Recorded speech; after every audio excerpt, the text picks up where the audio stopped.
Hello students, welcome to this class. In this class, we are going to study chapter 7 of class 7, that is congruence of triangles. So, ये congruence होता क्या है? तो congruence is basically a geometrical idea. क्या है ये? ये एक geometrical idea है और it is very important. तो आप इस टॉपिक को, इस चैप्टर को बहुत ही ध्यान से सुनिएगा और समझिएगा.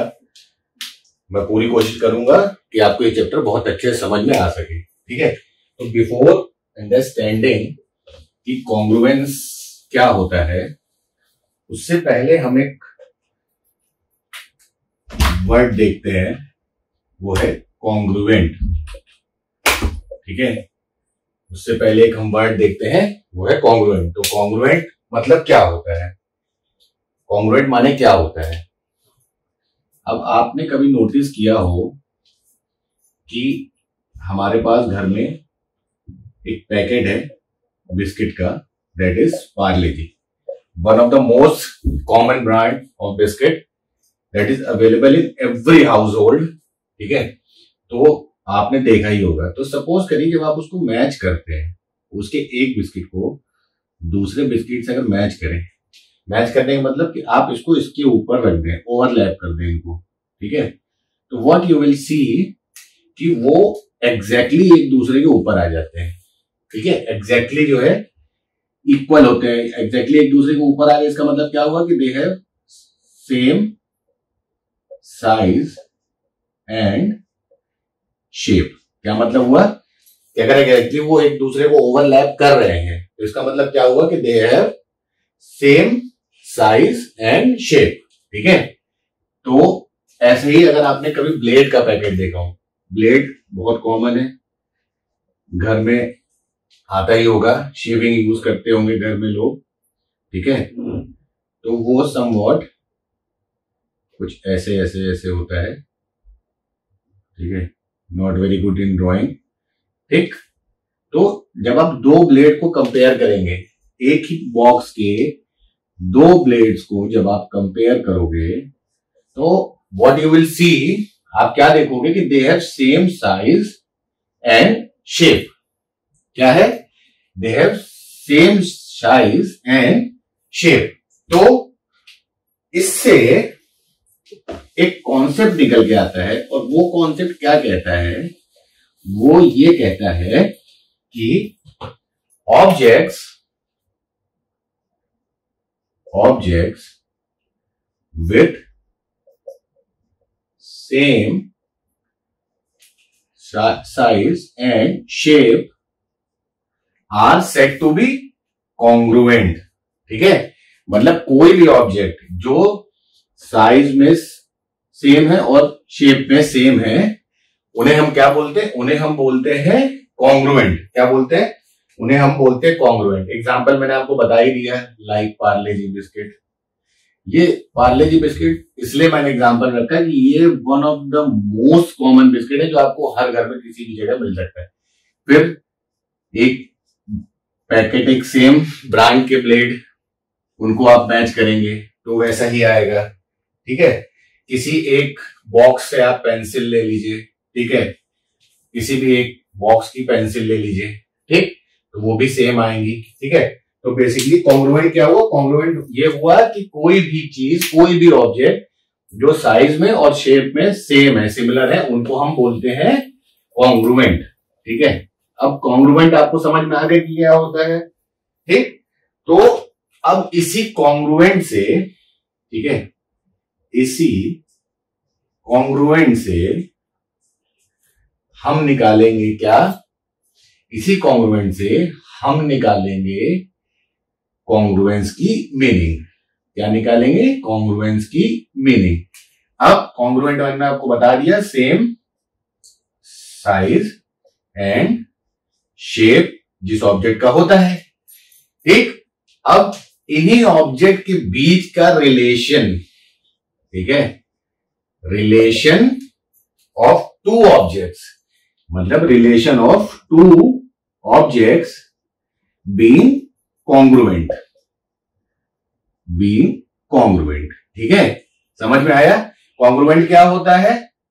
कोई भी ऑब्जेक्ट जो सेम साइज एंड शेप के होते हैं और उन्हीं ऑब्जेक्ट्स के, उन्हीं टू ऑब्जेक्ट के, यहां स्पेसिफिक है टू, तो उन्हीं टू ऑब्जेक्ट के बीच का जो रिलेशन होता है ऑफ बीइंग कॉन्ग्रुएंट, ठीक है, उसे हम क्या बोलते हैं? उसे हम बोलते हैं कॉन्ग्रुएंस। क्या बोलते हैं? उसे हम बोलते हैं कॉन्ग्रुएंस। ठीक, तो अब हम फर्दर मूव ऑन करते हैं और हम देखते हैं कि कैसे हम स्टेब्लिश कर सकते हैं दो फिगर्स के बीच में कॉन्ग्रुएंस, कि वो कॉन्ग्रुएंट है कि नहीं है, ये हम कैसे स्टेब्लिश कर सकते हैं। ठीक है, तो सबसे पहले हम देखेंगे कॉन्ग्रुएंस ऑफ प्लेन फिगर। सबसे पहले हम क्या देखेंगे? हम देखेंगे कॉन्ग्रुएंस ऑफ प्लेन फिगर। ठीक है, अब सपोज करिए कि हमारे पास ये दो फिगर है। ठीक, अब सपोज अगर कोई आपसे ये पूछता है, ठीक है, कि इन दोनों के बीच में कॉन्ग्रुएंट, ये दोनों फिगर कॉन्ग्रुएंट है कि नहीं है, तो कॉन्ग्रुएंट होने का क्या मतलब है? कि इनका सेम साइज एंड शेप हो। ठीक है, तो उसके लिए आप क्या करेंगे? तो उसके लिए होता है मेथड ऑफ सुपरपोजिशन। ठीक है, मेथड ऑफ सुपरपोजिशन। तो मेथड ऑफ सुपरपोजिशन में हम क्या करते हैं? मेथड ऑफ सुपरपोजिशन में हम एक ट्रेस पेपर लेंगे, उसको इस पे रखेंगे और इस पूरे ऑब्जेक्ट को ट्रेस करेंगे। फिर उसी ट्रेस पेपर को, जो हमने जो ऑब्जेक्ट उस पर ट्रेस किया, उसको इस पे रखेंगे और अगर ए मैचेस विद ई, ठीक है, मतलब जहां जो ए हमने बनाया था वो ई पे फॉल करे, जो बी हमने बनाया था वो एफ पे फॉल करे, जो डी हमने बनाया था वो एच पे फॉल करे और जो सी हमने बनाया था वो जी पे फॉल करे। ठीक है, अगर ऐसा होता है, ठीक, दैट मीन्स कि ए बी ई एफ के बराबर है, ई एफ जी एच के बराबर है, E F A B E F के बराबर है, F G is B D के बराबर है, G H is equivalent to C D, ठीक है, और E G is equivalent to A B. तो क्या हुआ कि सेम साइज हुई, जो ये फिगर है दो, इनकी साइज क्या है? सेम हुई। ठीक, और ओवरलैप कर रहा है, दैट मीन्स कि उनका जो शेप है वो भी सेम है। ठीक, तो इससे क्या प्रूव हुआ? इससे प्रूव हुआ कि ये कॉन्ग्रुएंट है। तो इन दिस वे इनके बीच हमने एक रिलेशन जो है रखा, वो रिलेशन क्या हुआ? Congruence of plane figure. ठीक है, तो इस तरह से हम कॉन्ग्रुएंस ऑफ प्लेन फिगर बनाते हैं। अब एक जो सबसे जरूरी चीज है वो ये है कि अगर आपको, ठीक है, अगर आपको इन दोनों फिगर के बीच आपने ये प्रूव कर लिया कि इनके बीच का रिलेशन जो है कॉन्ग्रुएंस है। ठीक है, अब अगर आपको इसको रिटर्न में लिखना है तो आप लिखोगे कैसे? सपोज करिए आपने इसको बोला फिगर 1 और ये हो गया फिगर 2। ठीक है, तो ये कॉन्ग्रुएंट सी को फॉलो कर रहे हैं, तो अब आप इसको कैसे करोगे? तो मतलब सिंबल क्या होता है? ठीक है, वो सिंबल जिससे हम रिप्रेजेंट करते हैं कॉन्ग्रुएंस को, वो होता है ये। ठीक है, फिर से देखिए वो क्या होता है, थोड़ा बड़े में बना देता हूं। ठीक, ये सिंबल रिप्रेजेंट करता है कॉन्ग्रुएंस। ठीक है, कॉन्ग्रुएंस को रिप्रेजेंट करता है। तो अब अगर हमने जब इसका रिलेशन प्रूव कर दिया कि रिलेशन इन दो ऑब्जेक्ट्स के बीच में प्रूव कर दिया कि दे आर कॉन्ग्रुएंट, तो अगर हम इसे लिखेंगे तो हम इसको ऐसे लिखेंगे। ठीक है, that is figure 1 is congruent to figure 2। ठीक, ठीक है ना। अब हम मूव ऑन करते हैं और अब हम देखेंगे कॉन्ग्रुएंस अमंग लाइन सेगमेंट। ठीक है, तो अब लाइन सेगमेंट्स के बीच का कॉन्ग्रुएंस हमें प्रूव करना है, तो हम कैसे प्रूव करेंगे? प्रोसेस सेम है, प्रोसेस हम यही फॉलो करेंगे, मेथड ऑफ सुपरपोजिशन। अब हम चेक करेंगे कॉन्ग्रुएंस ऑफ या among line segment, congruence of या अमंग लाइन सेगमेंट्स। ठीक है, अब हमें ये प्रूफ करना है, ठीक, कॉन्ग्रुएंस ऑफ लाइन सेगमेंट।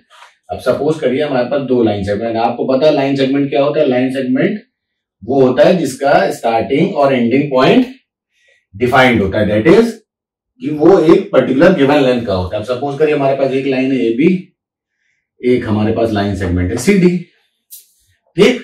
अब हम वही मेथड फॉलो करेंगे, कौन सा? मेथड ऑफ सुपर पोजिशन, ठीक है। क्या फॉलो करेंगे? Method of super position. उसमें क्या है, हम ट्रेस पेपर लेंगे, इस लाइन सेगमेंट को ट्रेस करेंगे, ठीक है, और फिर उसको इस पे रखेंगे। If A matches with C, ठीक है, तो and B matches with D, ठीक है, तो वो क्या हो जाएगा?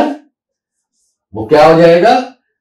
दैट प्रूव्स कि वो सेम साइज का है एंड सेम शेप का है, ठीक है। क्या प्रूव हो जाएगा? वो सेम साइज और सेम शेप का है, ठीक है ना। तो इससे हमने प्रूव कर लिया कि इसके बीच कॉन्ग्रुएंस है। और मेथड हमने कौन सा फॉलो किया? मेथड ऑफ सुपरपोजिशन फॉलो किया। वो क्या कहता है? वो ये कहता है कि हम एक ट्रेस पेपर लें, उस पे इसको ट्रेस करें, इस लाइन सेगमेंट ए बी को ट्रेस करें, ठीक है, और फिर उस ट्रेस पेपर को इस पे रखें। If A falls on C and B falls on D, that means कि इन दोनों लाइन सेगमेंट की लेंथ सेम है, ठीक है, और इनका शेप भी सेम है, ठीक है। तो ये हमारा प्रूव हो जाता है। तो हम इसको कैसे लिखेंगे? A B is congruent to C D, ठीक है। अब हम मूव ऑन करते हैं। अब हम देखेंगे कि लाइन सेगमेंट देखने के बाद हमें पता चल गया कि अगर दो लाइन सेगमेंट की लेंथ, ठीक है, और उनका शेप सेम है, ठीक है, तो वो क्या कहलाएंगी? वो कॉन्ग्रुएंट कहलाएंगी, ठीक। अब ऐसे ही नेक्स्ट टॉपिक हम देखते हैं, that is congruence of angles. Congruence of angles. अब सपोज करिए हमारे पास दो एंगल है, ठीक है, और मान लीजिए हमें ये पता नहीं है कि ये कितने डिग्री का है, ठीक, हमें ये पता नहीं है कि कितने डिग्री का है। Process is still the same. करना क्या है हमको? करना हमें वही है, मेथड ऑफ सुपरपोजिशन, सिमिलर है, ठीक।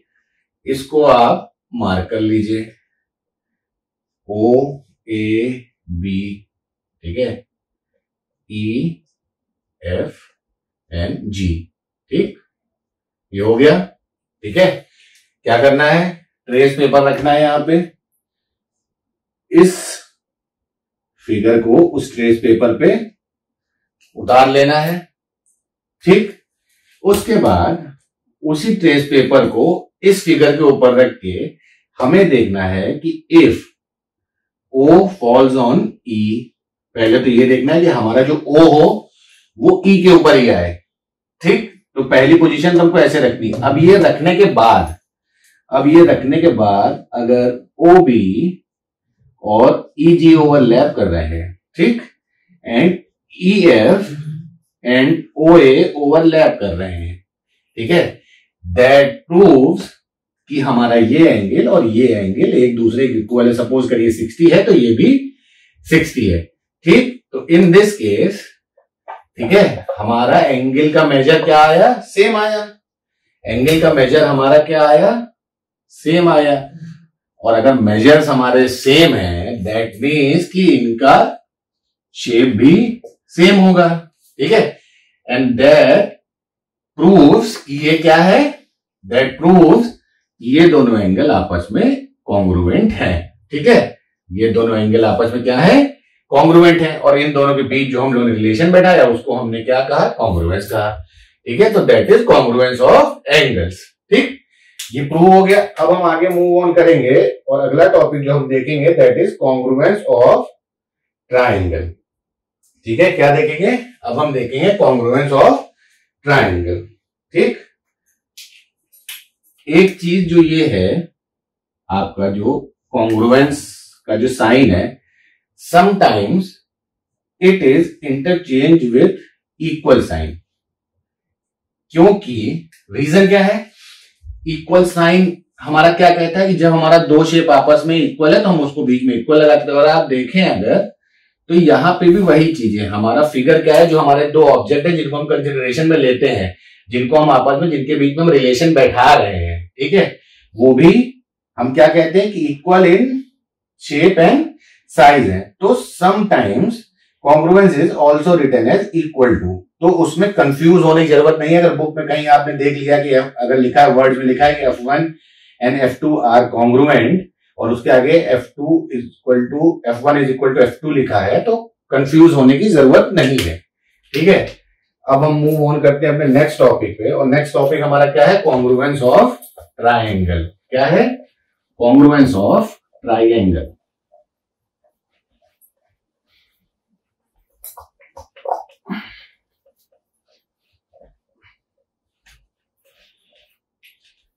कॉन्ग्रुएंस ऑफ ट्राइंगल हमारा क्या कहता है, कॉन्ग्रुएंस ऑफ ट्राइंगल्स, ठीक है। इसमें हमने क्या किया, हमने ABC एक ट्राइंगल लिया, EFG एक ट्राइंगल लिया, ठीक है। ABCD EFG, इसको D मान लीजिए, DEF एक ट्राइंगल लिया हमने, ठीक है। अब हमने मेथड लगाया, क्या मेथड हमने लगाया, method of superposition. And method of superposition क्या कहता है कि अगर हम एक ट्राइंगल को ट्रेस कर रहे हैं और उसी ट्रेस ट्राइंगल को हम दूसरे ट्राइंगल पर रख रहे हैं, तो हम क्या करेंगे, हम ट्रेस पेपर लेंगे, इसको ट्रेस करेंगे। ट्रेस करने के बाद हमने इसको इस पे रखा, ठीक है। जब हमने इसको इस पे रखा तो हमने ये पाया कि ए फॉल हो रहा है ई पे, ठीक है। क्या हो रहा है, ए फॉल हो रहा है ई पे, फिर बी फॉल हो रहा है एफ पे, ठीक है, एंड सी फॉल हो रहा है डी पे, ठीक। दैट मीन्स कि ये जो हमने ट्रेस किया था ABCD, ये कंप्लीटली ओवरलैप करेगा किससे, DEF से। किससे करेगा, DEF से, कंप्लीटली ओवरलैप करेगा DEF से, ठीक है। तो दैट मीन्स कि ये दो ट्राइंगल जो हैं, that is ABC and DEF, ये जो दो ट्राइंगल हैं, they are of same size and shape, ठीक। तो अगर ये सेम साइज और शेप के हैं, ठीक, तो क्या प्रूव होता है, ये क्या है, ये कॉन्ग्रुएंट है, ठीक है। ये क्या है, ये कॉन्ग्रुएंट है, ये प्रूव होता है। क्या प्रूव होता है, ये प्रूव होता है। और इसी से आगे यही जो तीन चीज हमने निकाली, that A falls on E, B falls on F and C falls on D, उससे हम आगे अगर देखेंगे तो हमें क्या पता चलता है कि AB EF के बराबर है, AC ED के बराबर है, and BC is equal to FD, ठीक है। इससे हमें ये पता चलता है, ठीक। तो बेसिकली अगर हम देखें तो ट्राइंगल में क्या होता है कि हमारे जो corresponding vertices, corresponding sides and corresponding angles कौन कौन से है, अगर इसको हम एंगल 1, इसको एंगल 2, इसको एंगल 3 बोले, इसको बोले एंगल 4, 5 एंड 6, ठीक। तो करस्पॉन्डिंग साइड्स, करस्पॉन्डिंग वर्टिसेस मैंने आपको बता दिए, ये आपस में ओवरलैप होने चाहिए। करस्पॉन्डिंग साइड्स मैंने आपको बता दी, ये आपस में ओवरलैप्ड हुए। देन आता है करस्पॉन्डिंग एंगल्स। करस्पॉन्डिंग एंगल्स का क्या मतलब हुआ कि एंगल 1 जो है हमारा मैच करे किससे, एंगल 4 से। एंगल 2 जो है हमारा वो मैच करे किससे, एंगल 5 से। और एंगल 3 जो है हमारा वो मैच करे किससे, एंगल 6 से, ठीक है। तो this is what we mean by corresponding angles and corresponding vertices and corresponding sides, ठीक है। तो ये कॉन्ग्रुएंसी प्रूव हो गई, ठीक। अब जो सबसे जरूरी चीज है इसमें ध्यान देने वाली, वो लिखने के तरीके पे है कि जब हम इसको लिखेंगे तो हम इसको कैसे लिखेंगे? जब हम इसको लिखेंगे तो हम इसको ऐसे लिखेंगे, ठीक है। ए बी सी क्या है? Triangle ABC is congruent to triangle E क्यों लिख रहे हैं? क्योंकि ए फॉल हो रहा है, मैच कर रहा है किससे? ई से। तो यहां पे हमने पहले ई लिखा है, ए लिखा है, इसलिए यहां पे हम ट्राइंगल से जब स्टार्ट कर रहे हैं इस ट्राइंगल को, तो हम पहले लिखेंगे ई, फिर हम लिखेंगे एफ और फिर हम लिखेंगे डी, ठीक है। ये लिखने का तरीका बहुत जरूरी है, ठीक है। ये बहुत जरूरी है कि ट्राइंगल ए बी सी, यानी यहां पे हम जो पहला वर्टेक्स लिखे हैं वो जिससे मैच कर रहा है, वो दूसरे ट्राइंगल के जिस वर्टेक्स से मैच कर रहा है, पहले हम उसी वर्टेक्स का पॉइंट लिखेंगे। तो यहाँ पे ए ई से मैच कर रहा है, इसलिए हम ई लिखेंगे। फिर एफ मैच कर रहा है बी से, तो हम एफ लिखेंगे, और सी मैच कर रहा है डी से, तो हम ये लिखेंगे। सपोज करिए अगर इसको हम चेंज कर देते हैं, अब हम लिखते कि ए डी से मैच कर रहा है, ठीक है, बी ई से मैच कर रहा है, ठीक है, और सी एफ से मैच कर रहा है। उस केस में जब हम इन दोनों के बीच रिलेशन बैठा लेते और हमको लिखना होता कि ये ए बी सी कॉन्ग्रुएंट है ई डी ई एफ के, ठीक है, ये ट्राइंगल डी एफ मान लीजिए, इसको ट्राइंगल ई एफ डी भी कह सकते हैं, ठीक है, इसको ट्राइंगल एफ डी ई भी कह सकते हैं, ठीक, तीनों चीज कह सकते हैं। लेकिन जब हम इसको लिखेंगे कॉन्ग्रुएंसी फॉर्म में, तो हम क्या लिखेंगे? Triangle A B C is congruent to triangle, अब ए किससे मैच कर रहा है? ए मैच कर रहा है डी से, तो हम सबसे पहले क्या लिखेंगे? डी।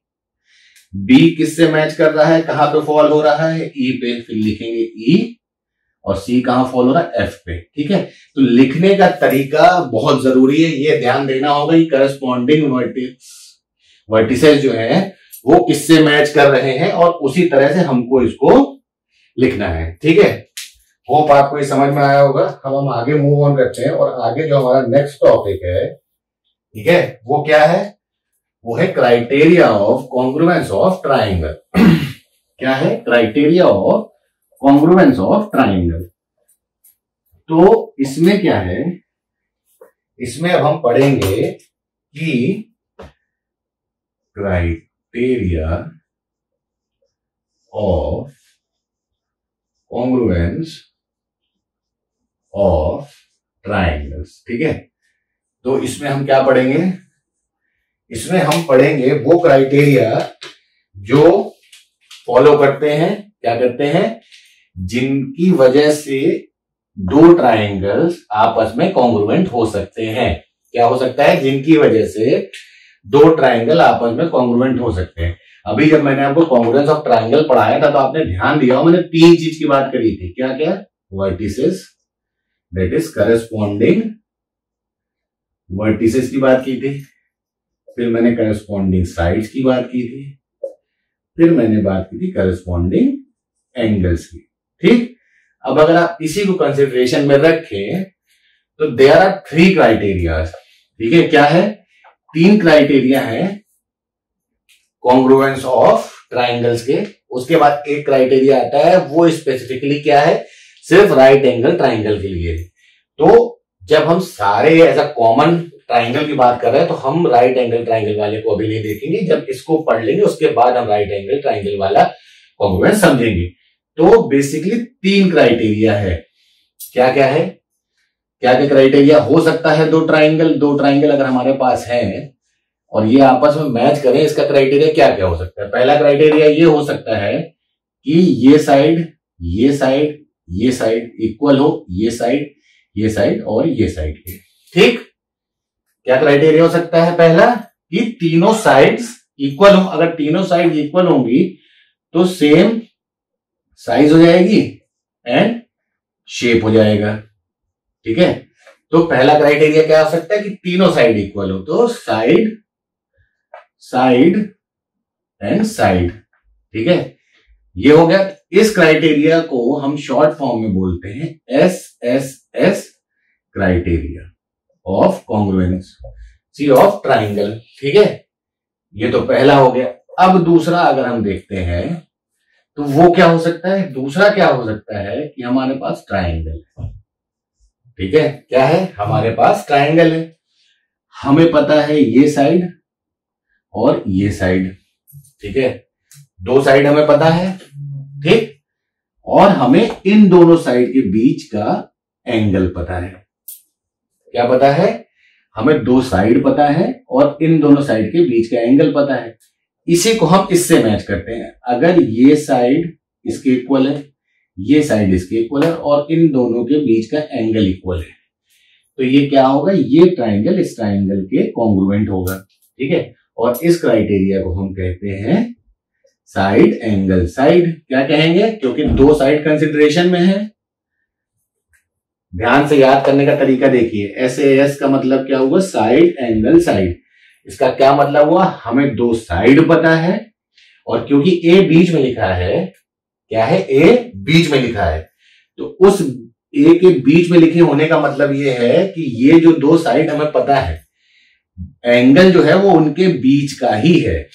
क्या है, एंगल जो है वो उन दोनों साइड के बीच का ही है। फिर से बता रहा हूं, ध्यान से सुनिए, SAS साइड एंगल साइड। ठीक, इस क्राइटेरिया का मतलब क्या होता है, साइड एंगल साइड क्राइटेरिया का मतलब क्या होता है कि हमारे पास दो ट्राइंगल है। ठीक है, जिनकी कॉन्ग्रुएंसी हमें प्रूव करनी है। तो पहले ट्राइंगल का ABCDEF। ठीक है, तो अगर हमें इन दोनों के बीच कॉन्ग्रुएंसी प्रूव करनी है SAS यानी साइड एंगल साइड क्राइटेरिया के थ्रू, तो कैसे करेंगे, हमें दो साइड पता होंगे। कौन से साइड हो सकते हैं, इन तीनों में कोई भी दो साइड हो सकते हैं। ये AB हो सकता है और AC हो सकता है, या AB और BC हो सकता है, या AC या CB हो सकता है। कोई भी दो साइड ले सकते हैं। यहां पे हम क्या ले रहे हैं, एक साइड ये ले रहे हैं AB, ठीक, एक साइड क्या ले रहे हैं, CB। ठीक, दो साइड हमने लिया कंसिडरेशन में, और उन दोनों साइड जो हमने लिया है, जो दो साइड हमने ली, उसके बीच का angle, that's why A is written in the center of SAS में। इस A का बीच में लिखे होने का मतलब यही है कि जो दो साइड हम लेते हैं कंसिडरेशन में, उसके बीच का एंगल होता है। ठीक है, अब अगर ये, ठीक, अब इसको हमें कॉन्ग्रुएंट प्रूव करना है, तो कैसे करेंगे, AB should be equal to DE, ठीक है, and CB should be equal to FE। ठीक, और इन दोनों के बीच का एंगल जो है वो भी आपस इसके इक्वल होना चाहिए। अगर एंगल 1 है, एंगल 2 है, तो angle 1 should be equal to angle 2। अगर ये तीन चीज किसी भी दो उसमें फॉलो हो रही, मतलब इसका दो साइड और उन दोनों साइड के बीच का एंगल दूसरे ट्राइंगल के दोनों साइड्स और बीच के एंगल के बराबर है, तो SAS कॉन्ग्रुएंसी प्रूव होती है। ठीक है, SAS क्राइटेरिया प्रूव होता है। ठीक, अब हम आते हैं SSS आपको समझिए आ गया, तीनों साइड, किसी भी एक ट्राइंगल का तीनों साइड इक्वल होना चाहिए दूसरे ट्राइंगल के तीनों साइड के। ठीक है, तो उस सूरत में SAS फॉलो होता है। ठीक है, अब जो लास्ट क्राइटेरिया है वो क्या है, angle side angle. Last criteria क्या है, एंगल साइड एंगल। देखिए, लिखे होने पे ही बहुत सी चीजें आपको समझ में आ जाती है। अगर आप समझना चाहें तो इसके सेंटर में क्या लिखा है, S।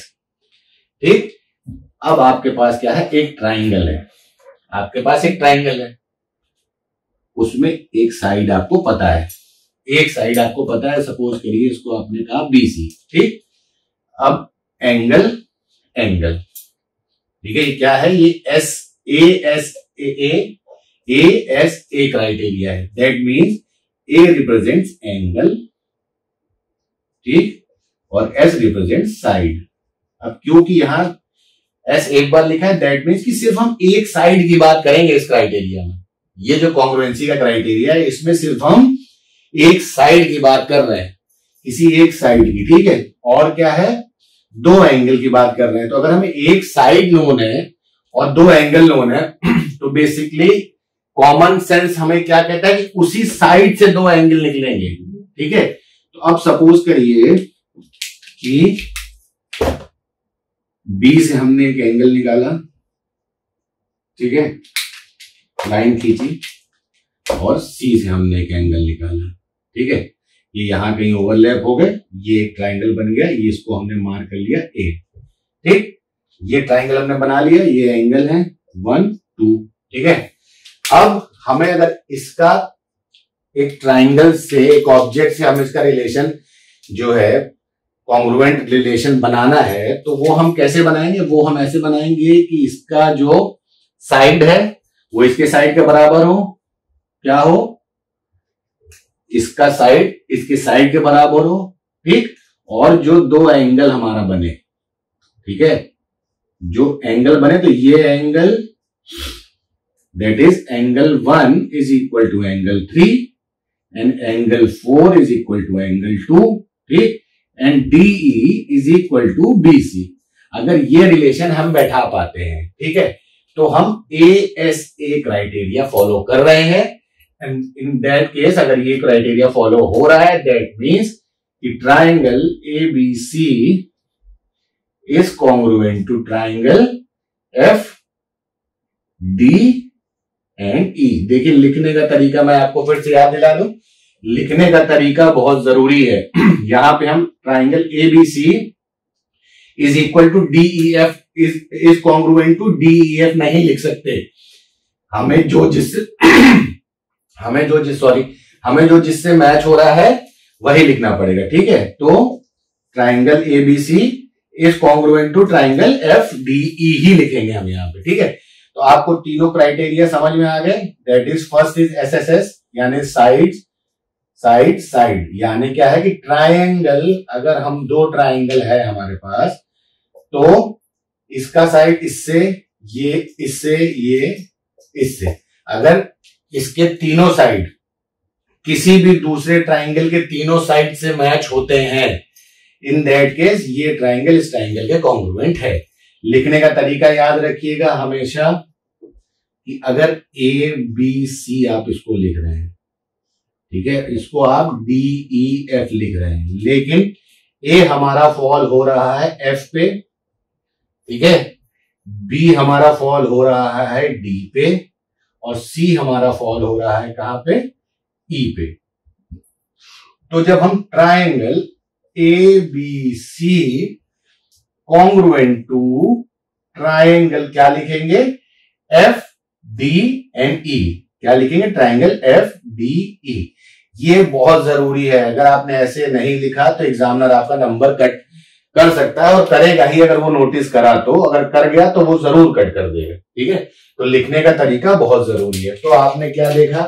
पहला क्राइटेरिया देखा SSS, that is side and side side side, ठीक है। क्या देखा आपने? पहला देखा साइड साइड साइड, पहला क्राइटेरिया साइड साइड साइड। और अगर पहले क्राइटेरिया को आप वर्ड्स में बोलना चाहेंगे तो उसको कैसे बोलेंगे कि if under a given correspondence, given correspondence मतलब जो आपको दो चीजें, जो दो ऑब्जेक्ट आपको दो ट्राइंगल दिए गए हैं, ठीक है, वो जो है जिनके बीच आपको कॉन्ग्रुएंसी प्रूव करनी है, ठीक। ये ए हो गया SSS क्राइटेरिया।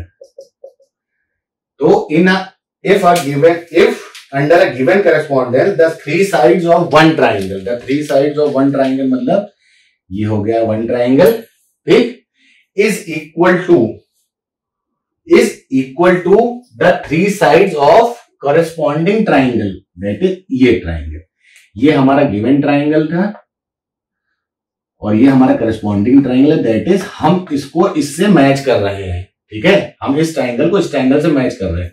तो क्या है? If under given correspondence three sides of a given triangle is equal to या are equal to the corresponding three sides of the given triangle, then in that case, ठीक है, corresponding sides of another, then triangles are said to be congruent. हम क्या बोलते हैं?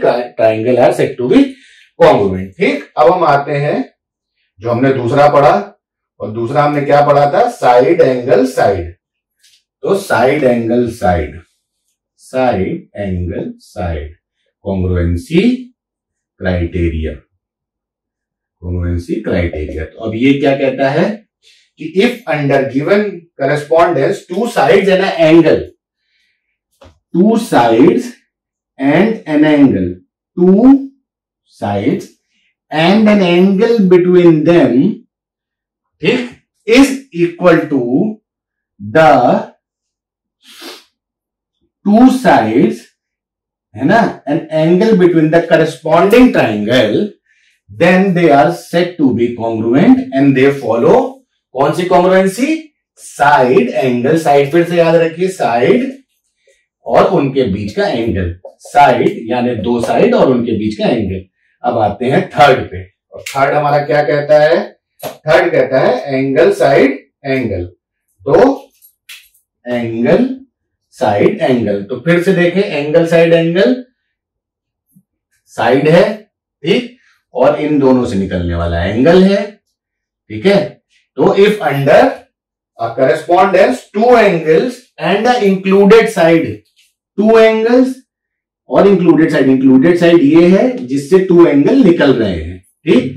तो if under, ठीक है, if under correspondence to angles, ठीक, एंड द इंक्लूडेड साइड, तो इंक्लूडेड साइड ये है, is equal to two corresponding angles and the included side of another triangle, तो ये दूसरा ट्राइंगल हो गया, ये इसका इंक्लूडेड साइड हो गया, और इस साइड से निकलने वाले दो एंगल हो गए, ठीक है।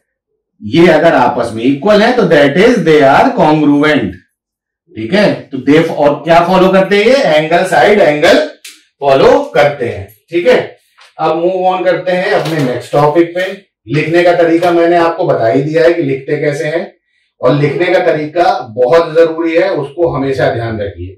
अब मैं आपको पढ़ाता हूं जो नेक्स्ट टॉपिक मैंने आपको बताया था, congruence of right angled triangle. क्या बताया था मैंने, congruence of right angled triangle,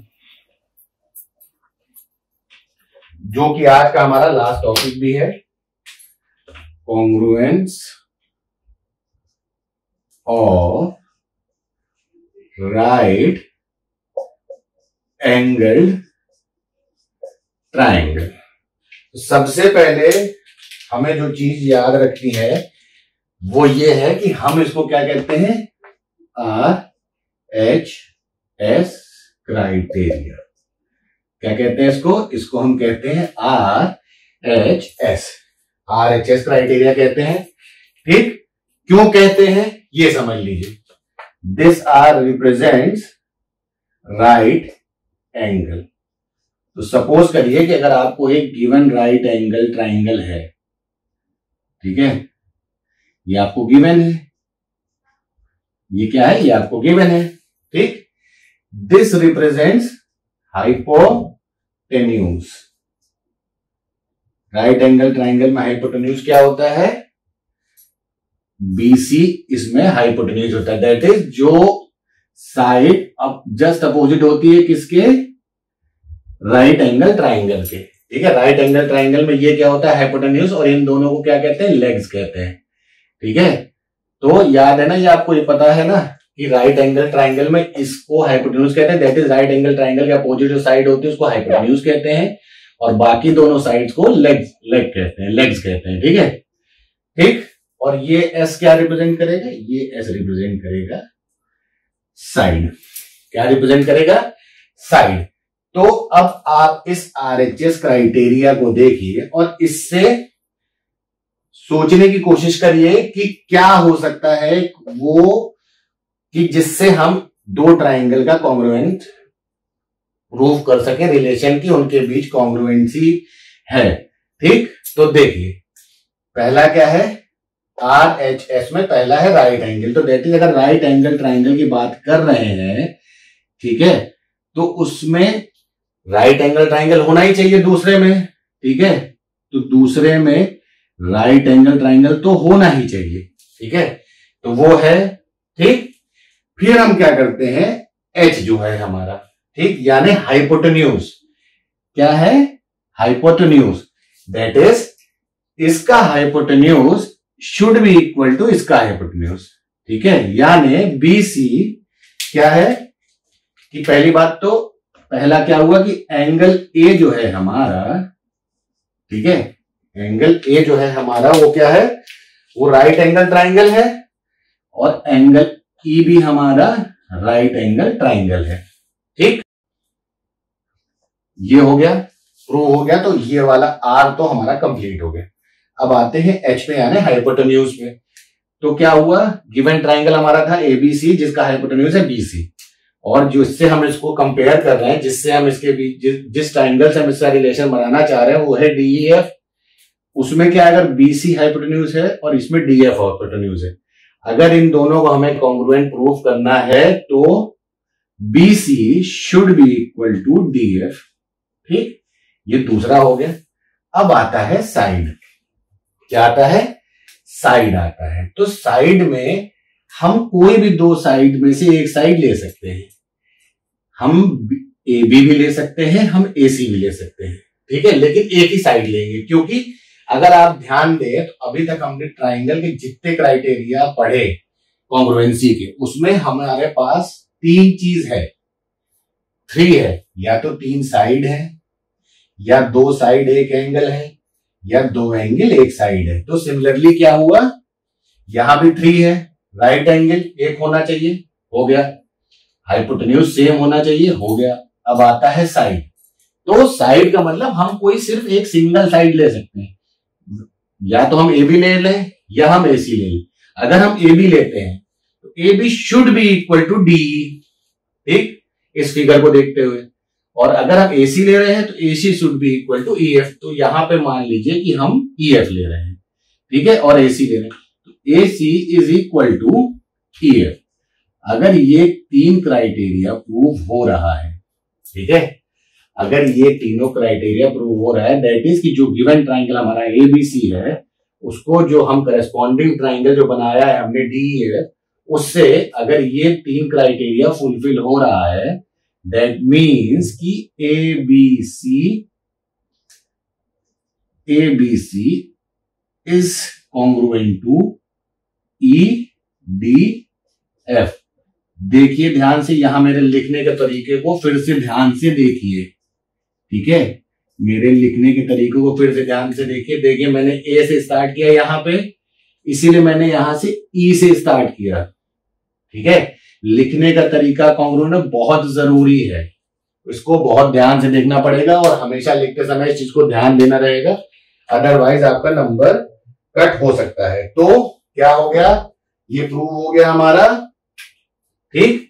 तो फिर से देख लीजिए जल्दी से, RHS यानी right congruence of right angle triangle जो होता है, उसको प्रूव करने के लिए हम जो क्राइटेरिया फॉलो करते हैं उसको हम क्या कहते हैं, RHS क्राइटेरिया। RHS क्राइटेरिया में R stands for right angle, S stands for hypotenuse and side stands for one of the 2 sides, ठीक है। अब इसको अगर हमें वर्ड्स में देखना है तो इसको हम कैसे पढ़ेंगे, if under a correspondence the hypotenuse and one side of right angle triangle are respectively equal मतलब हाइपोटेन्यूज और one side are equal. Angle तो है ही, अगर राइट एंगल ट्राइंगल बात हो रही तो एक एंगल तो हमारा इक्वल ही आ गया, तो वो तो है ही है, ठीक है। तो क्या बोलते हैं हम उसको आगे, फिर हम बोलेंगे then the triangle are said to be congruent. क्या बोलेंगे, then the triangle are set to be congruent, ठीक है। तो विद दिस हमारी आज की class congruence of triangle chapter खत्म होता है, ठीक है। जल्दी से हम एक बार रिवाइज कर लेते हैं कि हमने क्या क्या देखा। तो हमने सबसे पहले देखा कि कॉन्ग्रुएंट माने क्या होता है, congruent is same size and shape के जो ऑब्जेक्ट्स होते हैं उन्हें हम बोलते हैं कि वो आपस में कॉन्ग्रुएंट है। फिर देखा कॉन्ग्रुएंस क्या होता है, relation of 2 objects being congruent, ठीक है। फिर हमने देखा congruence of plane figure, line segment, ठीक है, एंगल्स एंड ट्राइंगल्स। फिर हमने देखा क्राइटेरिया, जिसमें हमने देखे 3 तरह के criteria, that is SSS, criteria for congruency of triangle देखा हमने, SAS एंड ASS, ASA, ठीक। और सबसे लास्ट में हमने क्या देखा, राइट एंगल ट्राइंगल्स के लिए जो कॉन्ग्रुएंसी का क्राइटेरिया होता है that is RHS, where R stands for right angle, H stand for hypotenuse and S stand for one of the two side, ठीक है। तो होप आपको ये चैप्टर समझ में आया होगा। अपना ख्याल रखें, सफाई से रहें, बाहर जा रहे हैं तो use mask, take sanitiser with you, keep yourself clean. With this, I am going to end this class today. Bye bye. Take care.